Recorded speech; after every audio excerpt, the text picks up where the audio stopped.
اعوذ باللہ من الشیطان الرجیم بسم اللہ الرحمن الرحیم۔ سورۃ الاعلیٰ مکی صورت ہے اور اس میں 29 آیتیں ہیں۔ رسول اللہ صلی اللہ علیہ وآلہ وسلم یہ صورت یعنی کہ سورۃ الاعلیٰ اور سورۃ الغاشیہ دونوں یہ ہے جمعہ کی نماز میں اور عیدین کی نماز میں پڑھا کرتے تھے۔ اس طرح وتر کی پہلی رکعت میں بھی سورۃ الاعلیٰ اور دوسری رکعت میں سورۃ الکافرون اور تیسری رکعت میں سورۃ اخلاص پڑھتے تھے۔ حضرت معاذ رضی اللہ عنہ کو جن صورتوں کے پڑھنے کی تلقین کی تھی ان میں ایک یہ صورت بھی تھی۔ سبح اسم ربک الاعلیٰ، بہت ہی بلند اور پاکیزگی بیان کرو اپنے رب کی جو بہت ہی بلند ہے۔ سبح اسم ربک الاعلیٰ، اپنے رب کی پاکیزگی بیان کرو جو بہت ہی بلند ہے۔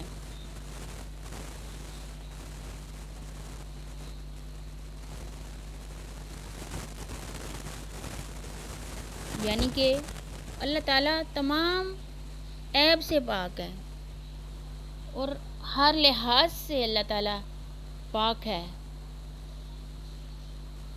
اور حدیث میں آتا ہے کہ اس آیت کے جواب میں نبی صلی اللہ علیہ وآلہ وسلم پڑھا کرتے تھے سبحان ربی الاعلیٰ، پاک ہے رب اور بلند ہے اس کا مرتبہ۔ اللہ تعالیٰ کی شان کسی ایک آیت میں بیان کرنا، کسی ایک جملے میں بیان کرنا بالکل بھی ممکن ہی نہیں ہے۔ اس دنیا کی اس زمین اور آسمان کی ساری چیزیں اس رب کی تخلیق کی ہوئی ہیں، خود وہ ہر عیب سے پاک ہے، خود وہ ہر ایک چیز سے غنی ہے، بے نیاز ہے وہ۔ تو اس کی تسبیح بیان کریں کیونکہ دنیا کی اور آسمان کی ہر چیز اس کی تسبیح بیان کرتی ہے۔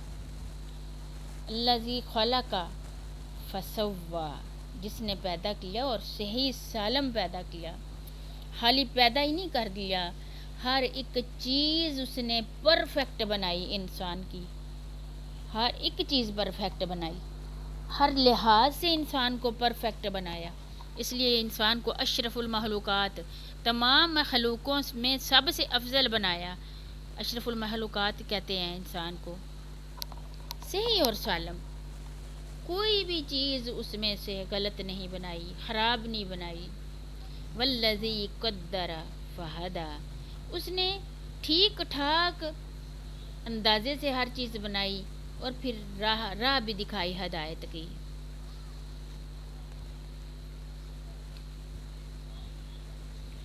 نیکی اور بدی کا بتایا، ضرورت کی زندگی کی ضرورت کی جتنی بھی چیزیں تھیں عطا فرمائیں، ٹھیک ہے۔ تو رہنمائی بھی فرما دی انسان کی کہ صحیح اور غلط کا راستہ کون سا ہے تاکہ اس سے فائدہ ہو انسان کو۔ یہ نہیں کہ حالی پیدا کر کے چھوڑ دیا جو مرضی کرتا رہے، جانوروں کی طرح زندگی گزارے، نہیں، اس نے راستہ بھی دکھا دیا، سیدھا راستہ کون سا ہے، جنت میں جانے کا راستہ کون سا ہے، جو آخرت کی زندگی ہے اس کو بہتر بنانے کے لیے جو ہم کر سکتے ہیں سب قرآن مجید کی شکل میں۔ اور نبی صلی اللہ علیہ وسلم کی جو اس دنیا میں آنے کا سبب تھا وہ بھی یہی تھا کہ ہر چیز کے لیے ہمیں راستہ دکھا دیا، ہماری بہتری کے لیے، ہماری فلاح کے لیے، اور صرف دنیا کی بہتری نہیں، آخرت کی بہتری بھی۔ والذی اخرج المرعی، وہی ہے جس نے تازہ گھاس پیدا کی ہے تاکہ جانور بھی کھائیں، انسان بھی اس میں سے کچھ نہ کچھ فائدہ اٹھا لیں۔ پھر فجعلہ غثاء احوا، پھر اس نے اس کو سکھا کر سیاہ کوڑا بنا دیا، تازہ اور بہترین گھاس۔ پھر اس کو اللہ تعالیٰ سکھا کے کوڑا بھی کر دیتا ہے، اس کی مرضی ہے، وہ قادر ہے جو مرضی کرے، سب کچھ کر سکتا ہے، انسان کو اپنی نشانیاں دکھاتا ہے، یہ سب اس کی نشانیاں ہیں۔ سب اس کا اختیار ہے، تو پاک ہے وہ رب، اس کی پاکیزگی ہر وقت بیان کرنی چاہیے۔ سنقرئک فلا تنسیٰ، اللہ تعالیٰ فرماتا ہے نبی کریم صلی اللہ علیہ وآلہ وسلم سے، ہم آپ کو پڑھائیں گے، یعنی کہ یہ قرآن، پھر آپ نہیں بھولیں گے۔ حضرت جبرائیل علیہ السلام جب وحی لے کے آتے تھے تو آپ صلی اللہ علیہ وسلم اس کو جلدی جلدی پڑھ لیتے تھے تاکہ بھول نہ جائیں، تو اللہ تعالیٰ نے اس آیت میں فرمایا کہ آپ جلدی نہ کریں، جو بھی وحی ہم نازل کرتے ہیں وہ ہم خود آپ کی زبان پہ جاری کر دیں گے اور آپ اسے بھولیں گے نہیں۔ ہاں، جس کو اللہ جو چاہے گا وہ آپ کو بھلا دے گا، لیکن اللہ نے ایسا نہیں چاہا، اس لیے آپ کو سب کچھ یاد ہے۔ جس کو وہ چاہتا ہے بھلا بھی دیتا ہے۔ کچھ لوگ ایسے بھی ہیں ہر چیز پڑھتے بھی ہیں، یاد بھی کرتے ہیں، حفظ بھی کرتے ہیں، وہ بھول بھی جاتے ہیں۔ کچھ لوگ ایسے ہیں ان کا حافظہ اتنا تیز ہے وہ بالکل بھی نہیں بھولتے۔ اور پھر نبی کی تو آپ صلی اللہ علیہ وسلم کی تو ذہانت کی، اور آپ صلی اللہ علیہ وسلم کی جتنی بھی آپ صلی اللہ علیہ وسلم کی جو ہے نالج ہے وہ عام انسان کے برابر تو ہو ہی نہیں سکتی۔ عام انسان کی تو بات ہی کچھ اور ہے۔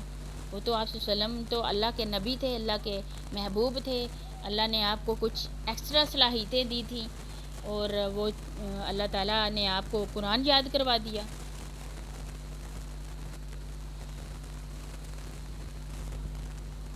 الا ما شاء اللہ، مگر اللہ جو کچھ چاہے۔ انہ یعلم، وہ جانتا ہے، الجہر وما یخفی، کہ کیا چیز جو ہے وہ ظاہر ہے اور کیا پوشیدہ، چھپی ہوئی چیزوں کو بھی وہ جانتا ہے۔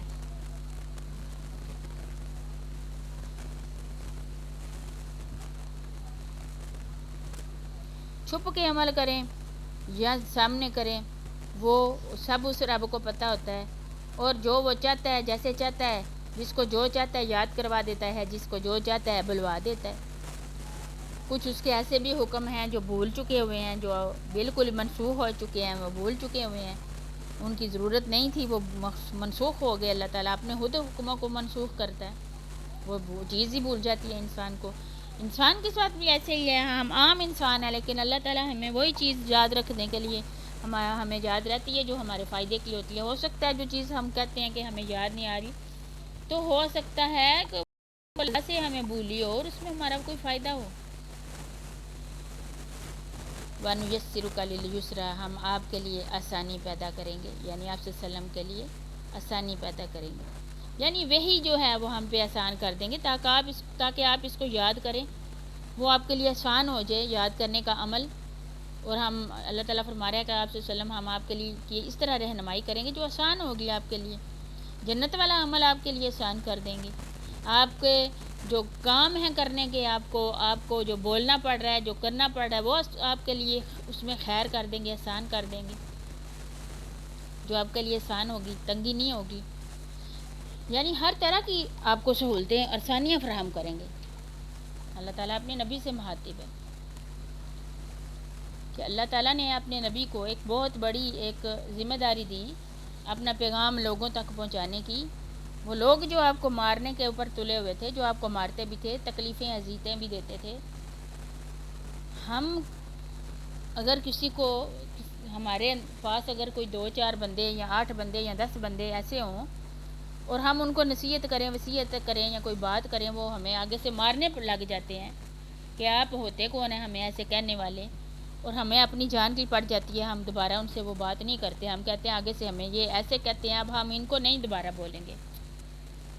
تو ایسے لوگوں میں ہمارے نبی نے گزارا کیا، ایسے لوگوں کو ہمارے نبی صلی اللہ علیہ وسلم نے پیغام پہنچایا، اللہ کا حق کا پیغام پہنچایا، اپنی جان کے اوپر پرواہ نہ کی کہ میرے ساتھ کیا ہوگا۔ لیکن اتنی بڑی ذمہ داری جب اللہ تعالیٰ نے آپ کو دے دی، نبی صلی اللہ علیہ وسلم کو دے دی، تو ساتھ میں اللہ تعالیٰ نے آپ کی حفاظت کی ذمہ داری بھی لے لی، آپ کے لیے آسانیوں کی ذمہ داری بھی لے لی، آپ کے لیے اللہ تعالیٰ نے جنت والے اعمال آسان فرما دی۔ اللہ تعالیٰ نے ہر طرح سے اللہ تعالیٰ نے آپ کی رہنمائی کی، وہی آپ کے لیے آسان فرما دی، جو آسانی سے آپ صلی اللہ علیہ وسلم یاد کر لیتے تھے قرآن کو، یا جو بھی وحی آتی یاد فرما لیتے تھے آپ صلی اللہ علیہ وسلم۔ فذکر ان نفعت الذکریٰ، آپ نصیحت کرتے رہیں اگر نصیحت کچھ فائدہ دے دو، آپ کا کام نصیحت کرنا ہے۔ جہاں آپ محسوس کرتے ہیں کہ یہاں فائدہ ہوگا وہاں پہ آپ تعلیم دیں، بیان فرمائیں، جو حق کی بات ہے وہ کریں، تبلیغ کریں۔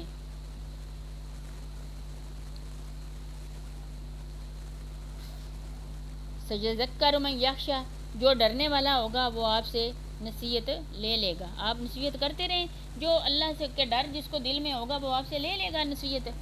وَيَتَجَنَّبُهَا الْأَشْقَىٰ، لیکن جو بدبخت ہوگا نا وہ اس سے ہٹے گا، وہ باز نہیں آئے گا، وہ ضرور اس سے بھاگے گا۔ الَّذِي يَصْلَى النَّارَ الْكُبْرىٰ، یہی لوگ ہیں جو بڑی آگ میں ڈالے جائیں گے، جو آپ کی بات نہ سنیں، جو نصیحت نہ پکڑیں، وہ بدبخت لوگ ہوں گے، وہ آگ میں ڈالے جائیں گے۔ ثُمَّ لَا يَمُوتُ فِيهَا وَلَا يَحْيَىٰ، پھر نہ تو وہ وہاں پہ مر سکیں گے نہ جی سکیں گے، حالت نزع میں رہیں گے، بلکہ موت بھی نہیں ان کو آئے گی اور زندگی بھی نہیں ان کو ملے گی۔ بیچ کے کسی وہ ایک نظام، جیسے کہ انسان کی جان نکل رہی ہوتی ہے، حالت نزع اس کو کہتے ہیں، وہ ٹائم جب انسان کی جان نکل رہی ہوتی ہے، نزع کی حالت میں ہوتا ہے، اس وقت سخت تکلیف ہوتی ہے انسان کو۔ اس کے پاس جو لوگ بیٹھے ہوتے ہیں اس کے اپنے، اگر وہ بتا سکتا تو وہ ان کو بتاتا، لیکن بتانے تک کی اس کو ہمت نہیں ہوتی، بتانے تک کی اس کو اللہ تعالیٰ توفیق چھین لیتا ہے، اس قدر وہ تکلیف میں ہوتا ہے جب اس کی جان نکل رہی ہوتی ہے، بہت زیادہ تکلیف میں ہوتا ہے۔ اس طرح کی حالت میں پھر وہ جو کافر ہیں وہ ایسی حالت میں ہوں گے جیسے نزع کی حالت ہوتی ہے، پھر ان کو زندگی نہیں ملے گی، نہ ان کو موت آئے گی کبھی۔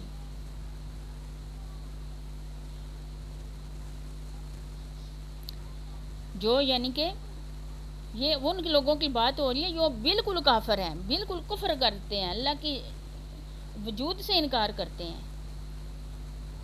کچھ لوگ ایسے بھی ہیں جو اپنے گناہوں کی سزا بھگتنے کے لیے عارضی طور پر جہنم میں رہ رہے ہوں گے، اللہ تعالیٰ انہیں ایک موت دے دے گا، موت دینے کے بعد وہ اللہ تعالیٰ انبیاء وغیرہ کی سفارش سے ان کو گروہوں کی شکل میں نکال کے جنت کی نہر میں ڈال دیا جائے گا، یہاں تک کہ وہ آگ میں جل کر کوئلہ بھی ہو چکے ہوں گے نا، پھر بھی اللہ تعالیٰ انبیاء کی سفارش سے ان کو گروہوں کی شکل میں نکالے گا اور جنت کی نہر میں ڈالے گا، جنتی بھی ان کے اوپر پانی ڈالیں گے جس سے وہ دوبارہ جی اٹھیں گے۔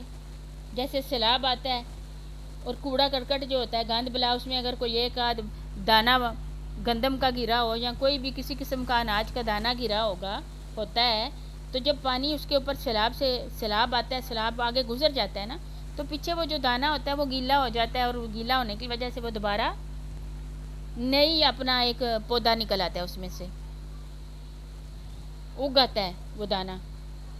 اسی طرح ان کو بھی نئی زندگی ملے گی اور یہ جنت سے دوزخ سے نکالے جائیں گے، جنت کی نہروں میں ڈالے جائیں گے، جنتی بھی ان کے اوپر پانی ڈالیں گے تاکہ ان کو وہ عذاب جو ہو چکا ہے اس کے اثرات ختم ہو جائیں، پھر وہ دوبارہ زندگی میں نئی زندگی ان کو ملے گی۔ لیکن یہ لوگ جن کو نہ زندگی ملے گی نہ موت، یہ نزع کی حالت میں رہیں گے، یہ وہ لوگ ہیں جو بدبخت اللہ تعالیٰ کے وجود سے انکار کرتے ہیں، پکے جو ہیں وہ کافر، کفر کرنے والے۔